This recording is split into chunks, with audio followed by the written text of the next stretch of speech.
మొదటి రాజుల గ్రంథము 22వ అధ్యాయం.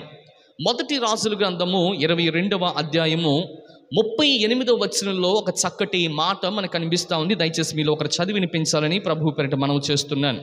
వేశ్యలు స్నానము చేయుచుండగా ఒకడు ఆ రథమును సోమ్రోను కొనల్లోను కడిగినప్పుడు యెహోవా సెలవిచ్చిన మాట చొప్పున పొక్కలు వచ్చి అతని రక్తము నాకెను. చాలండి. ఇక్కడ మనం చూడగలిగితే ప్రియదేవుని బిడ్డలారు గమనించండి, ఆహాబు అనేటువంటి ఒక వ్యక్తి మనకు కనిపిస్తూ ఉన్నాడు. సో ఇతను ఒక గొప్ప రాణికి భర్తగా ఉన్నాడు, అంటే రాజుగా ఉన్నాడు. అయితే అన్యాయము చేశాడు.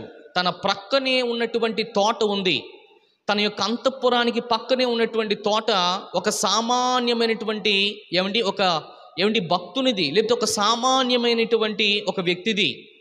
రాజు దగ్గర కావాలంటే చాలా ఆస్తులు ఉంటాయి కదండి. కానీ ఈ రోజున ఇక్కడ ఉన్నటువంటి రాజు ఆహాబును చూడగలిగితే లేనటువంటి వాని యొక్క భూమిని ఏం చేసుకోవాలనుకున్నాడు? దోచుకోవాలనుకున్నాడు. అంటే తన మనసులో ఏం కలిగింది? లేనివాడి కలిగినటువంటి ఆస్తిని, లేనివాడినటువంటి ఆ యొక్క ద్రాక్ష తోటను తీసుకోవాలనుకున్నాడు. అంటే తన యొక్క హృదయంలో చెడు కలిగింది. ఈ రోజున చాలా మంది జీవితంలో చెడు కలుగుతుంది. పలానాది నేను తీసేసుకోవాలి, పలానాది నేను లాగేసుకోవాలి, వాళ్ళ దగ్గర అది ఉంది కనుక నేను దాని నుంచి ఏదైనా నేనేం చేయాలో తెలుసా, తీసేసుకోవాలి అని ఆలోచన చేత చాలామంది ఈ లోకంలో చెడును మాత్రమే ఆలోచన చేస్తున్నారు. ఆ చెడు ప్రియదేవుని బిడ్డలారా మీరు బాగా గమనించగలిగితే, ఆహాబు ఒక రోజున ఆ నాబోతు అనేటువంటి ఆ యొక్క చిన్న వ్యవసాయదారుకుని అడిగాడంట, ఆ పొలం నాకు కావాలి, నీ పొలం చూడడానికి నేను పైనుంచి చూసినప్పుడు అది చాలా రమ్యంగా కనిపించింది. రాజుకి ఎన్నో పొలాలు ఉన్నాయి, ఎన్నో స్థలాలు ఉన్నాయి, ఎన్నో ప్యాలెస్లు ఉన్నాయి. కానీ ప్రియదేవుని బిడ్డలారా ఆ నాబోతు కలిగినటువంటి తోట, ద్రాక్ష తోట వారు పితరులు ఇచ్చిందంట. అయ్యా మీరు అడగగా నా తోట అడిగారు, చాలా మంచిది. నిజంగా మా పితరులు నా దగ్గర లేరు, అయితే నా పితరులు ఇచ్చినటువంటి ఆ యొక్క తోట ఉంది చూసారా, దాన్ని చాలా అల్లారుముద్దుగా చూసుకుంటూ పెంచుతూ ఉంటున్నానయ్యా, దయచేసి మీరేమీ అనుకోద్దని రాజుకి చెప్తే వింటున్నారా? ఆ రాజు చెప్పినటువంటి మాట ప్రియదేవుని బిడ్డలారు గమనించండి.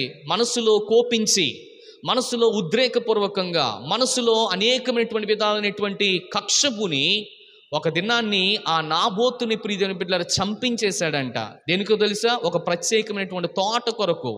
తన రాజ్యం పక్కనే, తన యొక్క బిల్డింగ్ పక్కనే ఉన్నటువంటి ఆ తోటలో ఉన్నటువంటి అదంతా కూడా తీసుకోవడానికి ఒక రాజు పండినటువంటి పన్నాగం గల కారణం ఏంటంటే, చెడు అనేటువంటిది తన హృదయంలోకి ఏం చేస్తుందో తెలుసా వచ్చింది. అడిగిన వెంటనే ఇవ్వలేదు, వెంటనే తన ఏం చేస్తాడో తెలుసా అండి, పిలిపించాడు. పిలిపించిన తర్వాత ఇవ్వలేనటువంటి కక్ష చేత తనంతట తానుగా ఏం చేస్తాడో తెలుసా, దాన్ని చంపించాడు. ఒక రోజున నాబోతు ప్రియదేవుని బిడ్డలారు గమనించండి, రోడ్డు మీద చనిపోయినటువంటి పరిస్థితి మనం చూడగలుగుతున్నాం. తన యొక్క రక్తాన్ని కుక్కలు నాకాయంట, బైబిల్ చెప్తుంది, కుక్కలు నాకాయి.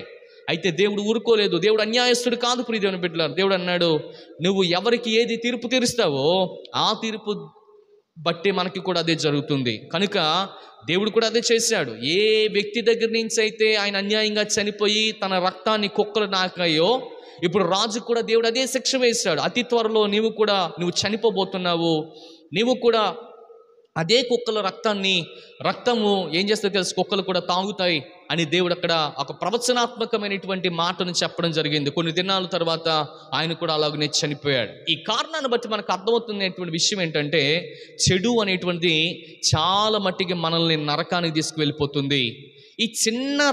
ఈ యొక్క చిన్న పని అనగా భూమిని తీసుకోవాలి, పొలాన్ని తీసుకోవాలనేటువంటి ఆ చెడు ఉద్దేశము నిజంగా ఒక మనిషి ప్రాణాన్ని ఏం చేసిందో చెప్పమంటారా? తీసేసింది. అదే మనిషి ప్రాణంతో పోలేదు, రాజు ప్రాణాన్ని కూడా ఏమైందో తెలుసా? తీసేసింది. చూసారా, 2 ప్రాణాలు పోయాయి ఒక ఆలోచనతో. అందుకని ఈ రాత్రికాల సమయంలో ప్రభు మనతో మాట్లాడుతున్నాడు, ప్రాణాలు తీసేసేటువంటి ఆలోచనలు దయచేసి ఆలోచించొద్దు. ఒకవేళ నీకు ఇష్టమైతే ప్రాణం పోతున్న వానికి మీరేం చేయాలో చెప్పమంటారా? ప్రాణం పెట్టేటువంటి దేవుని మీరు పరిచయం చేయండి. ప్రాణం పోతున్నటువంటి వారికి ప్రాణములను అప్పగించడానికి ఒకవేళ కార్యాలు మనం చేసేటువంటి వారంగా ఉండాలని నేను ప్రభు పక్షాన మనవి చేస్తున్నాను. అందుకని అన్నాడు, ఒక చెడుతనము తన జీవితాన్ని ఏం చేస్తుందో తెలుసా అండి? మరణానికి తీసుకుని వెళ్ళింది. అలా బైబిల్లో చాలామంది ఒక రకంగా చూడగలిగితే చెడు కార్యాలు చేసి మరణించినటువంటి వారు కూడా చాలామంది ఉన్నారు.